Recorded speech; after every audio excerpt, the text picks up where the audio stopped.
ការកំណែតម្រង់នៅស្ថាប័នអគ្គនាយកដ្ឋានពន្ធដារមិនខុសពីការកំណែតម្រង់រដ្ឋនៅក្នុងអាណត្តិនេះអត្ថិភាពមួយសំខាន់វិធានកលឹះមួយសំខាន់គឺការកំណែតម្រង់រដ្ឋបាលសាធារណៈយើងមិនកាត់ជើងតម្រូវស្បែកជើងគឺយើងកាត់ស្បែកជើងតម្រូវជើងស្បែកជើងដើម្បីឲ្យយើងពាក់ទៅស្រួលដើរទៅលឿនកុំឲ្យឈឺជង្គង់ចឹងការកែសម្រួលរចនាសម្ព័ន្ធការកែសម្រួលស្ថាប័ន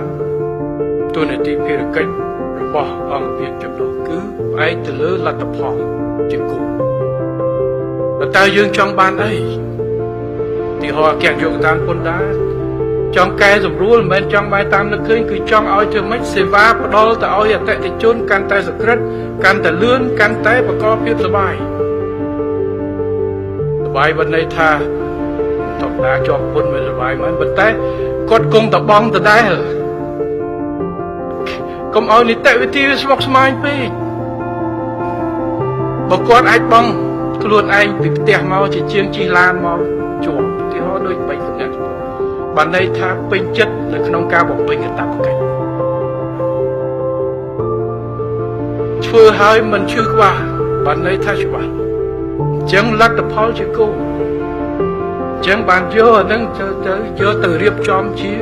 រចនាសម្ព័ន្ធនិងប្រព័ន្ធការងារមានពីរគឺមនុស្សនិងប្រព័ន្ធការងារមុនបានរៀបចំមនុស្ស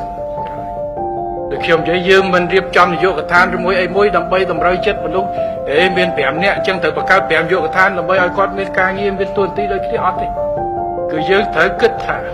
ដើម្បីឲ្យសេវានឹងល្អតើស្ថាប័នណាក៏ទួលរចនាសម្ព័ន្ធរៀបយ៉ាងម៉េចប្រព័ន្ធការងារ digital យ៉ាងម៉េចនីតិវិធីកាត់បន្ថយយ៉ាងម៉េច